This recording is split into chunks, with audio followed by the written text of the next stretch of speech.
बात बताऊं आपको, जो लेटेस्ट मेरे पास जो सूचना आ रही है बंगाल से, वो ये है कि इस समय ममता दीदी डेस्परेटली चाहती हैं कि प्रेसिडेंट्स रूल लग जाए, बिल्कुल वो चाह रही हैं। इससे क्यों इसलिए क्योंकि एसआईआर के बाद उनको अपना ग्राउंड रिकवर करने के लिए समय चाहिए।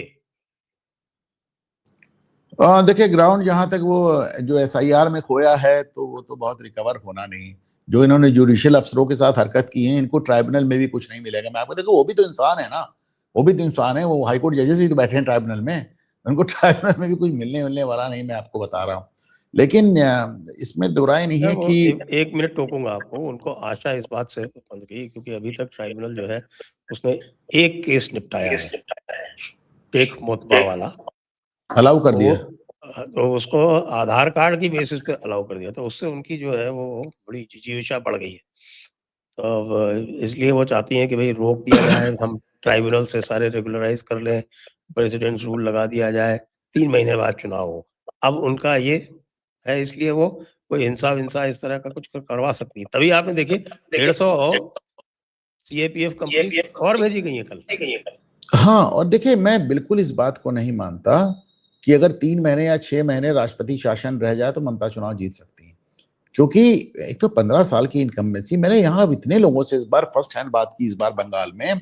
जैसे मैंने कुछ लोगों से पूछा, हमने कहा कि भाई जो पोल सर्वे आ रहे हैं, प्री पोल सर्वे आ रहे हैं, तो कुछ और कह रहे हैं। मेरी आईबी वालों से बात हुई, उन्होंने कहा कि हमारी सूचना तो ये कि ममता अभी भी आ गए।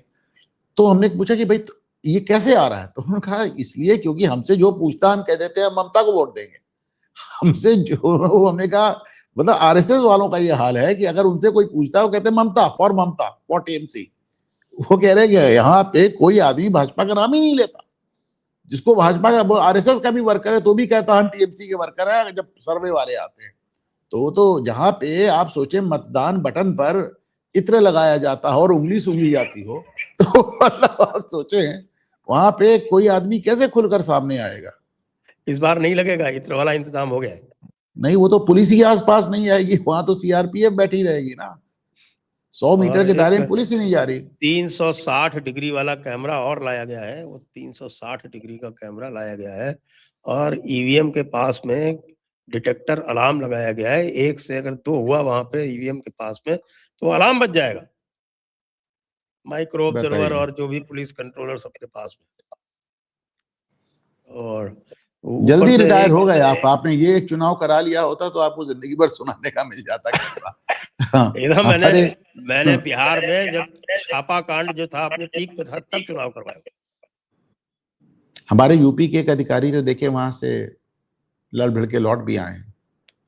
यादव साहब असम से, असम में थे वो। मुझे अखिलेश भी नहीं यादव पता ने था। मुख्यमंत्री अखिलेश यादव ने मुख्यमंत्री बनते ही उनको डीएम लखनऊ बनाया था।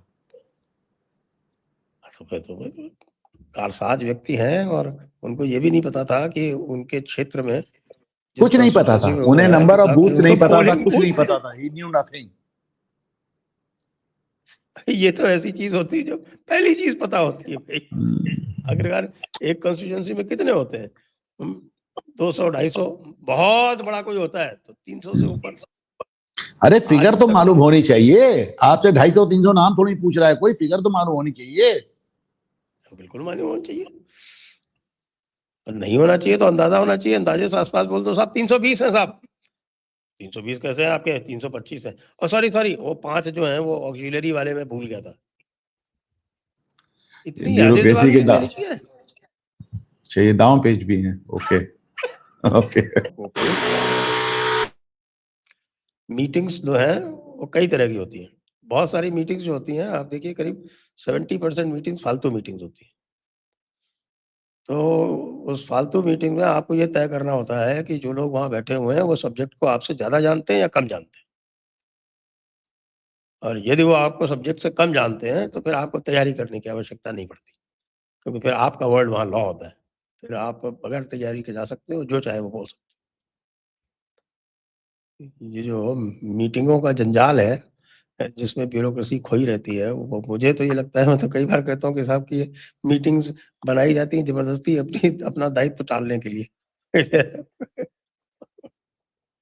जिससे हमें स्वयं को न लेना पड़े। हमारे एक बॉस हुआ करते थे, उनकी सामूहिक टेबल पे जिम्मेदारी। उनकी टेबल पे कभी एक भी फाइल नहीं देखी मैंने। तो मैंने एक बार पूछ लिया उनसे कि सर आपकी टेबल हमेशा क्लीन रहती है। तो भाई क्लीन ही रहनी चाहिए, तो होना क्या है? इसको या तो ऊपर भेज दो या नीचे भेज दो या साइड में भेज दो, अपने यहाँ क्यों रखो?